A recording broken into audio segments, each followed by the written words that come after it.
No, we met Nick Ketchubs under very different circumstances when we were like 20, and there was kind of this festival they were trying to do in Buffalo, and he came, and we were dumbass 20-year-olds. But we met him, and he gave us his email, and we sent him that track like 3 years later. Yeah, finally, like, we sent him a track, and 2.5 months later, after we sent it to him, he's like, "Hey guys, I downloaded that track and it's sick. You want to sign us to Fool's Gold?" And we're like, "Fuck yeah, dude!" No, it was like 2.5 years later, 2.5 months later. Yeah. And so that was kind of a trip because you did a good Ketchubs voice too, by the way. That was really good. Ketchubs is the man. You know what? Like, I admire him for being able to kind of stay home and run his label and be able to go play shows. But I feel like he's kind of like the patriarch of that family, and he kind of just like sits in his offices and like listens to music all day. And when people show up, he's just the perfect guy to do relations because he's just a very like even keel guy. So. A lot of respect to Nick Ketchubs for signing some kids who maybe spooked him out when we were 20 in a green room in Buffalo. Thanks, Nick.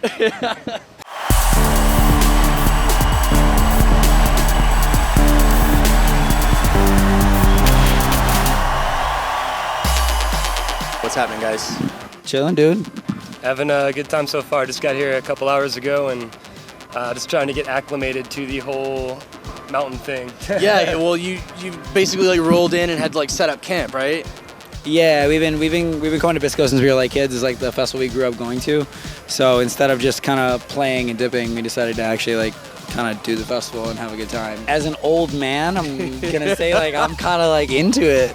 Like the water park vibe's pretty cool. Like that water park is crazy. No, it's dope. Like to just be able to be like I said, like we had the morning off, so I was able to just kind of like sit in the lazy river. Like no other festival has ever given me that opportunity. I'll take that all day. The fact that you can be in an inner tube in a wave pool and listen to Josh Wink is pretty fucking cool.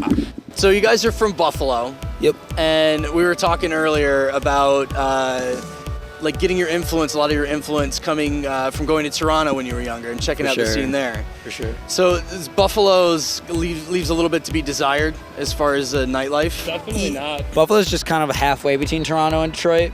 The thing is that everything in Buffalo, no matter whether it's your like standard shitty bar or like the best club in the city, is open till 4.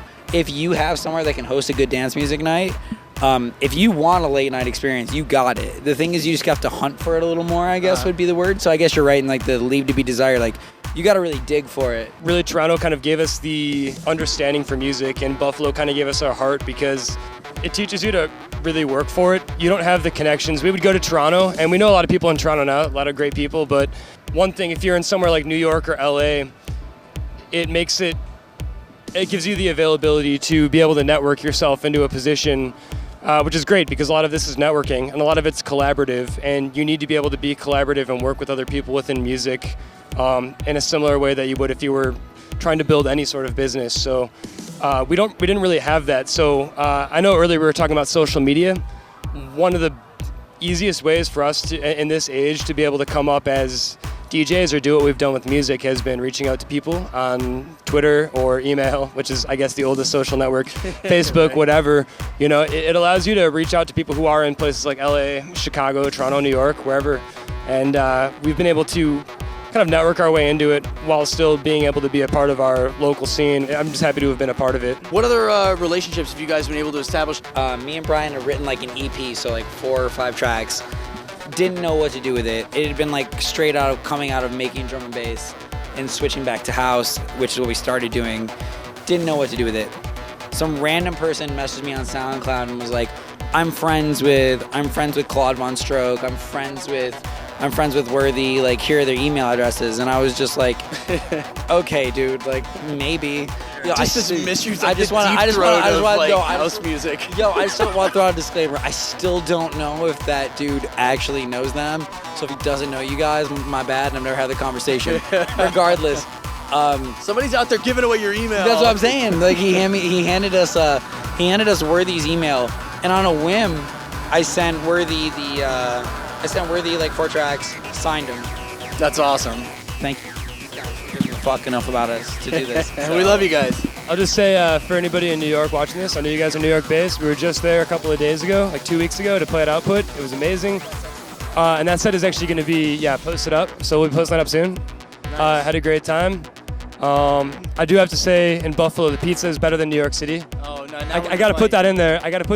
It is better. It is better. You know, we'll leave it at that. We'll argue about this after the camera's off. Yeah, I don't want to start a fight. So good.